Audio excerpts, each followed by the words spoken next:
What would you do if a 9-year-old kid in duct-taped boots claimed he could heal your child? And he was right. It was cold that morning in Birmingham, Alabama. Not cold enough to snow, but the kind that made your breath show and your fingertips sting. People rushed in and out of the Children's Medical Center on 7th Avenue, bundled in scarves, clutching coffee cups, moving fast like they could outrun whatever brought them there. But one person wasn't moving. He sat on a flattened cardboard box near the revolving doors, drawing quietly in a weather-beaten notebook. His name was Ezekiel Zeke Carter, just 9 years old. His coat was a size too big, sleeves rolled up, and one of his boots had duct tape across the toe. A red knit beanie rested low on his forehead, barely covering his ears. He didn't beg, didn't ask for help, just sat there, watching people come and go. He was there most Saturdays. Some hospital staff had tried to shoo him off when he first started showing up, but after a while, they gave up. Zeke didn't cause trouble. He smiled when spoken to, and when he wasn't sketching in his notebook, he was watching, always watching. Most folks figured he had a parent inside, maybe a sick sibling, maybe he was just waiting for a ride. Nobody asked too many questions, not in a place like that. Across the street, parked by a fire hydrant, a dark silver Range Rover idled. The engine stayed on, but the driver didn't move. Inside sat Jonathan Reeves, a man in his late 40s with a sharp jawline and graying temples. His tie was loose, his collar wrinkled. He had money.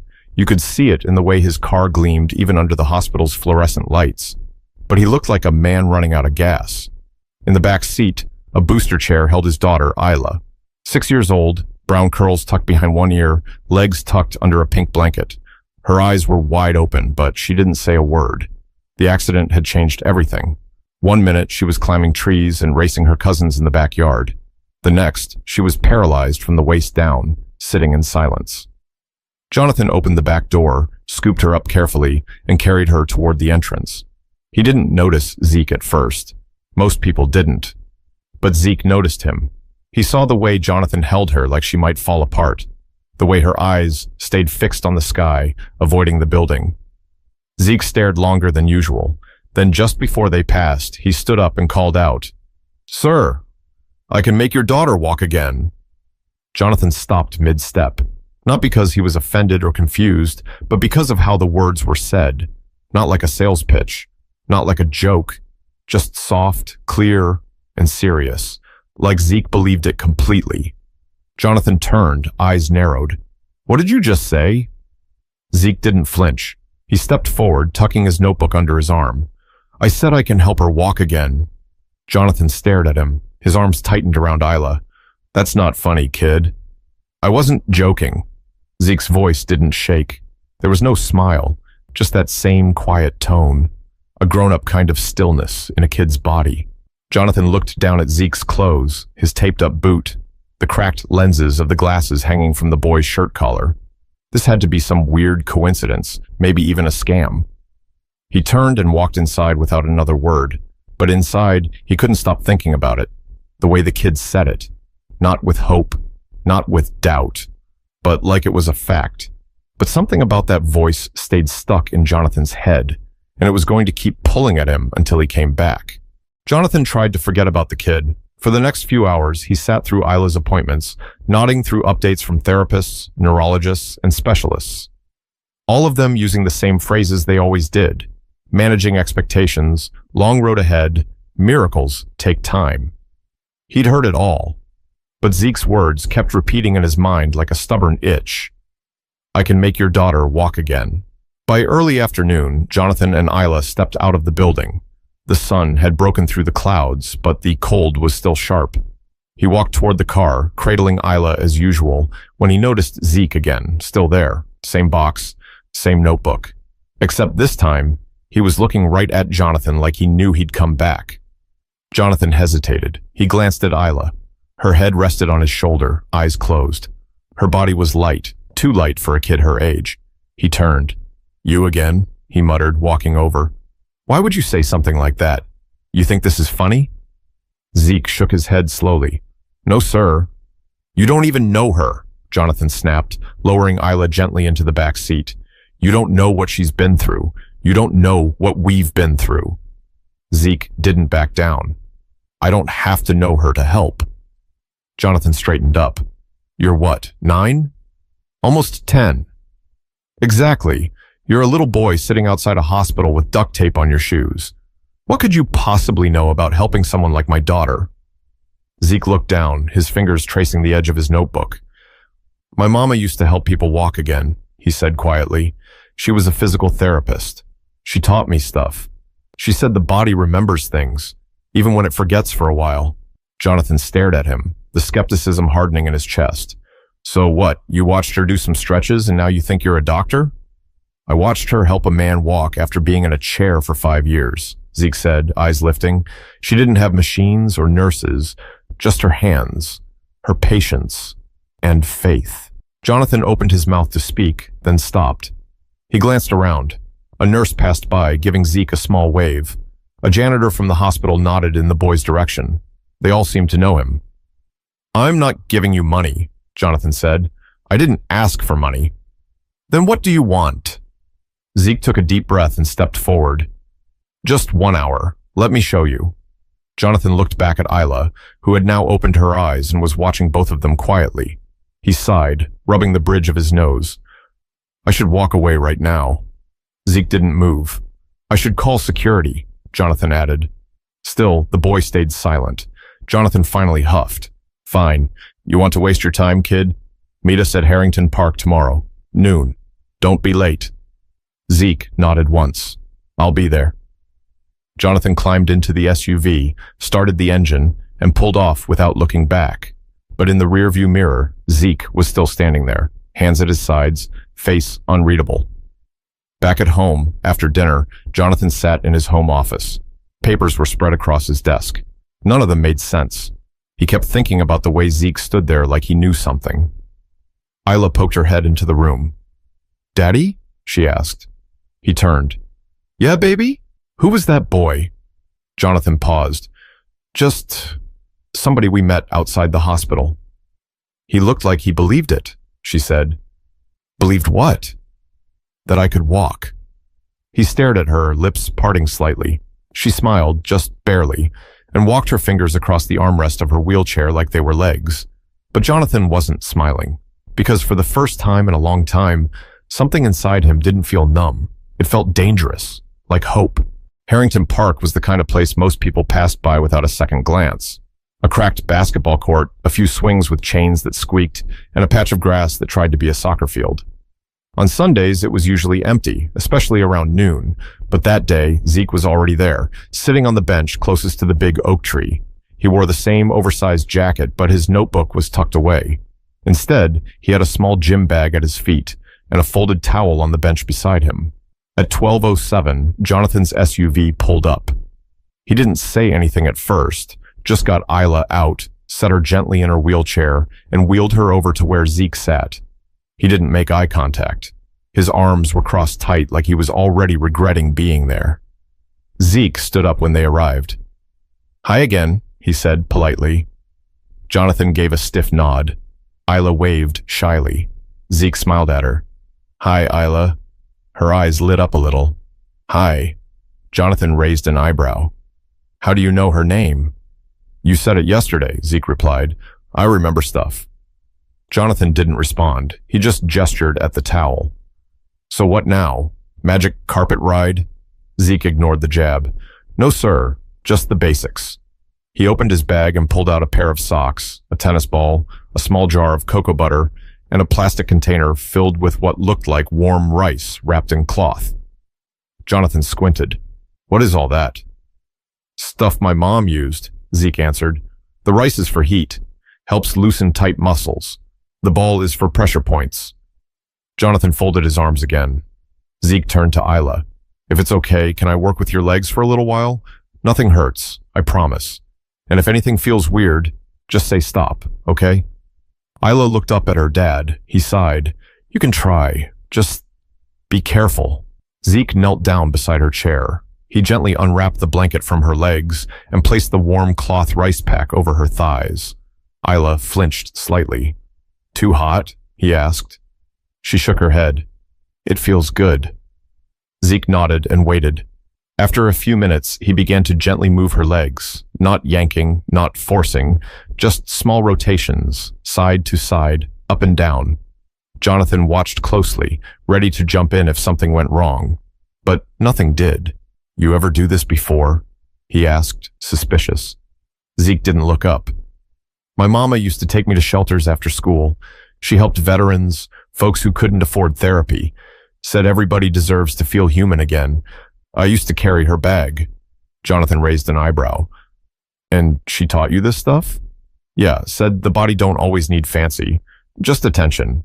He tapped lightly on Isla's knee with his knuckle. "You feel that?" "No," she whispered. Zeke nodded again, unfazed. "That's okay. I'll keep asking."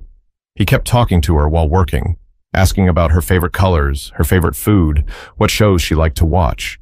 At first, her answers were short, but then she started asking him questions. "Do you live around here?" "Kind of." "Do you go to school?" "I used to." "Why not anymore?" Zeke hesitated. "My mom got sick. Then she passed. Been trying to figure things out since." Isla looked down. "I'm sorry." Zeke gave her a small smile. "Thanks." Jonathan's posture softened slightly, but he didn't speak. After about 30 minutes, Zeke gently tapped her ankle again. "You feel that?" Isla blinked. "A little, like, pressure." Zeke looked up at Jonathan. "That's good." Jonathan squinted. "She sometimes says that during her regular sessions." "Yeah," Zeke replied, "but those sessions are inside a room full of machines. Sometimes kids get scared of machines. They tighten up. But here?" He gestured to the open park. "There's air, trees. Feels different." Jonathan didn't say anything, but he was definitely listening now. Zeke helped Isla stretch both legs, then gave her some simple movements to try with her toes. Just wiggling. She tried. Nothing obvious happened, but she didn't look discouraged. "I'll show you again next week," Zeke said, standing up. "It takes time, but your muscles," he pointed to her thighs, "they still remember how to be used. You just gotta remind them." Isla smiled, bigger this time. "Okay." Jonathan cleared his throat.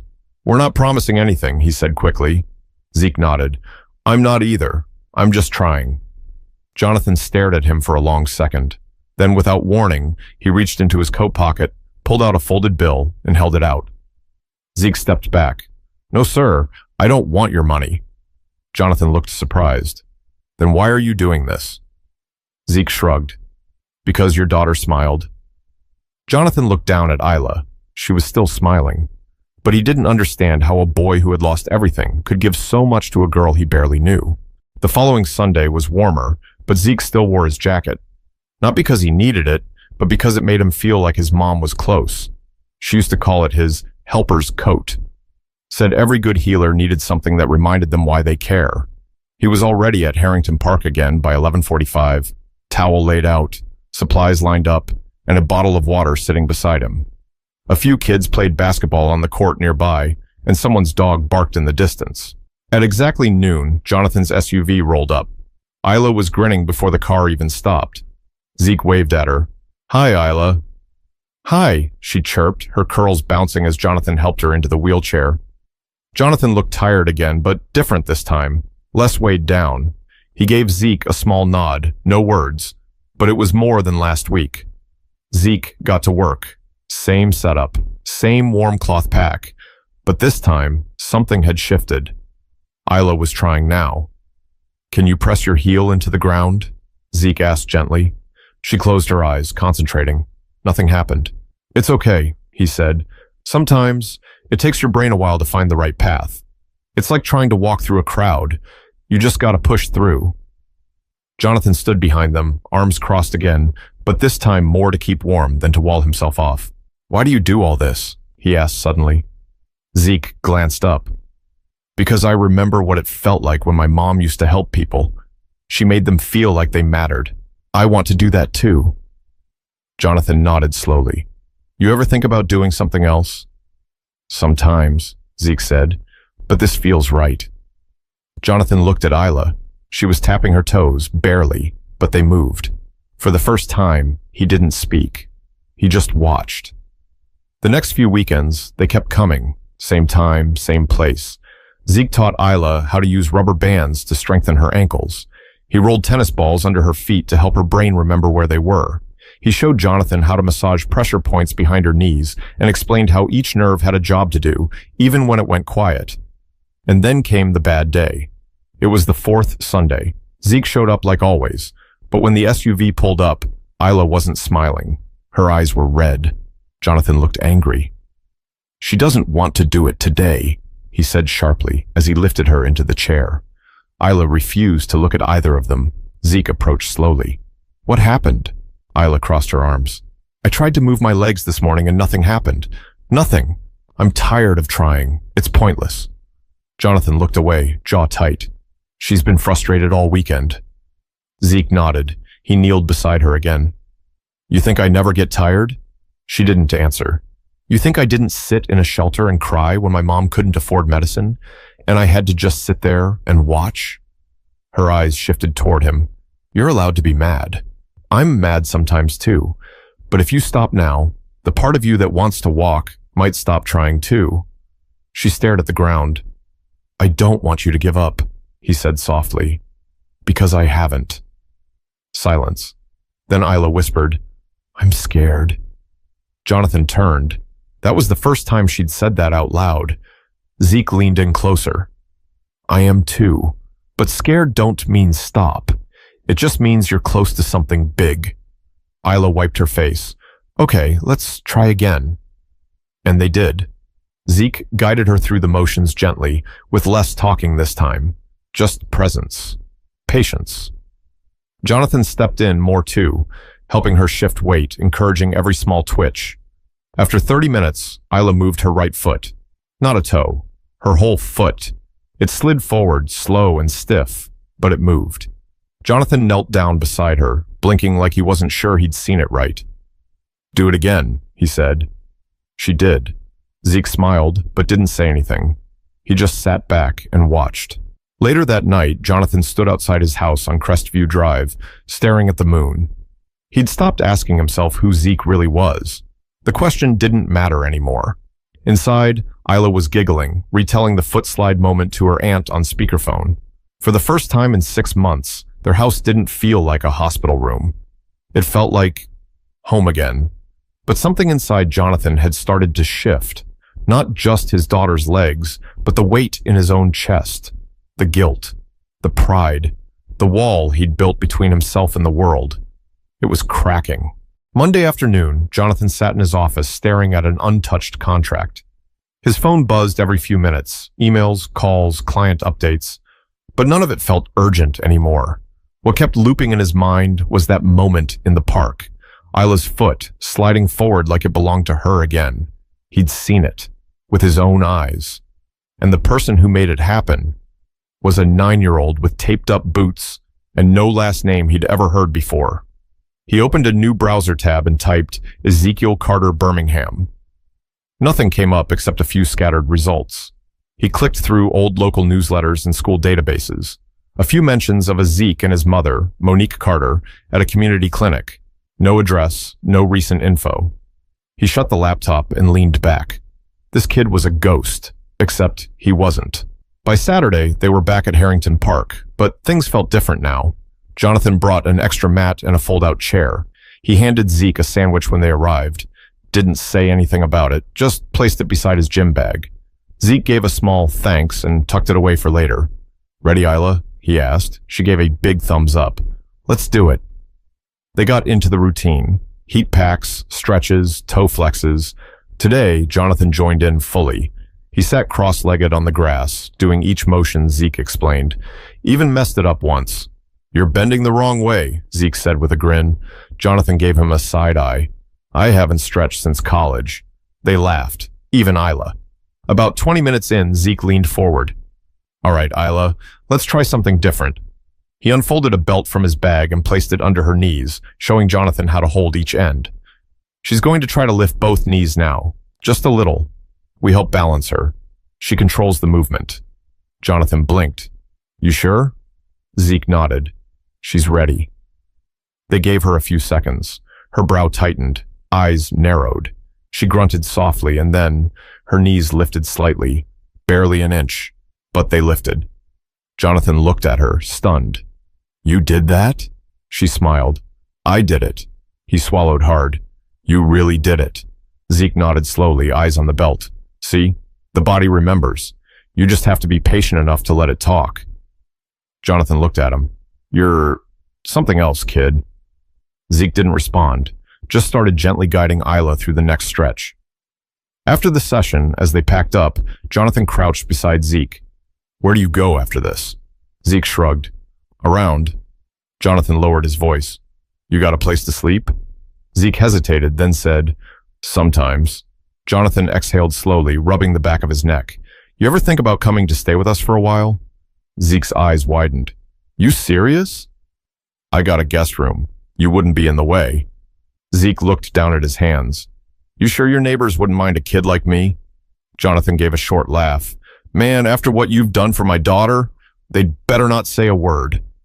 Zeke didn't answer right away, but Jonathan could see the wheels turning. The next morning, Zeke stood outside Jonathan's home, backpack slung over one shoulder, a rolled-up blanket tucked under his arm. Jonathan opened the door in sweatpants and a coffee mug in hand. "Right on time," he said. Isla ran to the front hallway. "Zeke!" He smiled. "Hey, superstar." Jonathan stepped aside. "Welcome home." The days that followed were quiet but meaningful. Zeke got his own room, a soft bed, clean sheets, and a small desk. He didn't say much, but he never missed a morning stretch with Isla. She was moving both feet now, not walking yet, but the wheels were turning. Her brain was reaching out to her legs, like it remembered the connection. One night, as Jonathan cleaned dishes, he paused and leaned on the counter. "Zeke," he said over his shoulder, "you ever think about going back to school?" Zeke, who was sketching at the kitchen table, glanced up. "Sometimes." Jonathan nodded. "You're smart. You could go far." Zeke tilted his head. "I want to help people walk again, like my mama did." Jonathan turned to face him. "Then let's figure out how to get you there." Zeke gave a small smile. "Okay." They didn't say much more that night. They didn't need to. But for the first time in years, the Reeves household wasn't full of silence. It was full of small noises that meant life, footsteps, laughter, scribbles, and healing. It started with a nurse from the Children's Medical Center. She was walking her dog through Harrington Park one Sunday morning and spotted a familiar face, Isla. She hadn't seen her outside her wheelchair in months, let alone smiling, lifting her knees, moving her toes. And standing beside her was the same quiet kid who used to sit by the hospital doors every weekend. She didn't interrupt, just watched from a distance for a while. Then she went home and told her sister, who happened to work in patient services. A few days later, a physical therapist at the hospital mentioned to Jonathan, "Hey, someone told me Isla's improving. That true?" Jonathan nodded. "Yeah, thanks to someone we weren't expecting." Word spread fast. The next time they showed up to Harrington Park, 2 other families were waiting at the bench near the big oak tree. One had a boy who used a walker. The other, a girl recovering from a stroke. Both parents had heard about the kid who helped the Reeves girl move her legs again. Zeke looked at Jonathan. Jonathan looked right back at him. "You don't have to," he said quietly. Zeke adjusted the strap on his bag. "I want to." He gave up his usual time with Isla that day to work with the 2 new kids. He showed their parents how to use the same towel stretches, how to warm the rice packs just right, how to encourage without pushing too hard. And he talked to the kids, not at them. "You're not broken," he told one of them. "You're just learning a different way to be strong." Isla watched everything from her wheelchair, her hands folded in her lap. She didn't complain once. Later that afternoon, on the drive home, she said, "I like watching him help people." Jonathan glanced at her in the rearview mirror. "Yeah?" "Yeah. It makes me feel like I'm part of something good." He smiled. By the next weekend, 5 families showed up. The week after that, it was 11. A local pastor brought folding chairs. A nearby diner started dropping off bagels and coffee. Somebody printed flyers that read, "Free movement classes, Sundays at noon, Harrington Park." They didn't mention Zeke's name, but everyone knew who it was. A local reporter showed up with a camera and a notepad. Jonathan pulled Zeke aside. "You okay with this?" Zeke looked around, at the families, at the kids moving their limbs, at Aikla laughing with a girl on a walker. He nodded. As long as it's not about me, it's about them. The reporter wrote her piece. It ran on the second page of the Birmingham Sunday Post under the headline, 9-year-old with a gift helps dozens heal in a city park. They didn't share his full name. Zeke asked them not to, but people found out anyway. A local doctor offered to mentor him. A nonprofit asked if they could fund some equipment. Someone else offered free tutoring. For the first time since his mother passed, people didn't just look at Zeke. They saw him. But Zeke never bragged. He still laid out the towel the same way every Sunday. Still used the same duct-taped boots. Still checked in with Isla first before helping anyone else. But now, the park that once echoed with silence and sore bodies had become a place filled with movement, and a boy who had no home had become the heart of something bigger than himself. It had been 9 Sundays. 9 Sundays of towels laid on grass, of Isla's knees lifting higher, of small victories shared with strangers who'd become something closer to family. But this Sunday was different. Zeke could feel it before they even pulled up to the park. The air was warmer, the trees swayed a little slower. Even Isla was quieter in the back seat, focused, almost like she was preparing for something big. When they arrived, a small crowd had already formed. Nothing loud or flashy, just families setting up folding chairs, therapists kneeling in front of kids, parents with hopeful eyes. And right in the middle of it all was that same worn-out bench under the oak tree. Zeke didn't say anything at first, just unpacked his bag, rolled out the towel, and gave Isla a look. "You ready?" She nodded. No smile. Just that look again. Serious, determined. Jonathan wheeled her to the center of the mat. Zeke knelt in front of her. "Same as before," he said softly. "We help you stand. You do the rest." Jonathan moved behind her and placed his hands under her arms. Zeke took her legs, guiding them gently into place. "Okay," Zeke whispered. "On 3. She closed her eyes. 1, 2, 3. Jonathan lifted. Zeke steadied her knees, and then she stood. Her legs trembled, her arms shook, but she was up, on her own 2 feet. The crowd fell silent. Some kids gasped. One mother clapped a hand over her mouth. Isla opened her eyes slowly and smiled. "I'm standing." Zeke blinked back something in his eyes. "Yeah, you are." Jonathan froze for a second like he couldn't breathe. Then he let go. She stayed up. He stepped back, shaking. She's doing it." Zeke stepped back too, just a little. "She's been doing it." Isla took one shaky step, then another. And then, because she was 6 and brave and didn't know how to be afraid, she took a 3rd step all on her own before falling into her father's arms. He caught her, laughing, crying, his hands trembling as he held her. "You did it," he whispered. "You really did it." Isla turned to Zeke. "You said I would." He gave her a small grin. "I said we'd try." That afternoon, nobody left the park in a hurry. People stayed, talked, hugged, some prayed. Zeke sat back on the bench and watched it all. He didn't say much. He never did. Later that night, Jonathan stood in the kitchen while Zeke poured cereal in a bowl. "You know, you changed everything," he said. Zeke didn't look up. Isla did. Jonathan walked over and placed a hand on the boy's shoulder. "My daughter walked today, and not because of a hospital or a doctor or a miracle drug. She walked because a kid with nothing decided to show up, again and again, even when nobody asked him to." Zeke nodded. "That's what my mom would have done." Jonathan's throat tightened.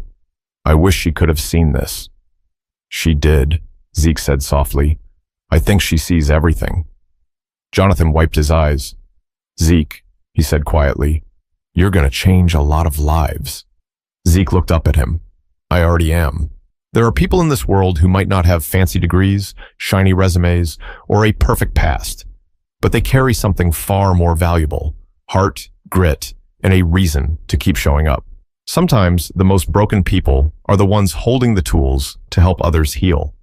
If this story moved you, don't just keep it to yourself, share it. And if you know a kid like Zeke or a girl like Isla, tell them this: you matter, you're needed, and your time is not over.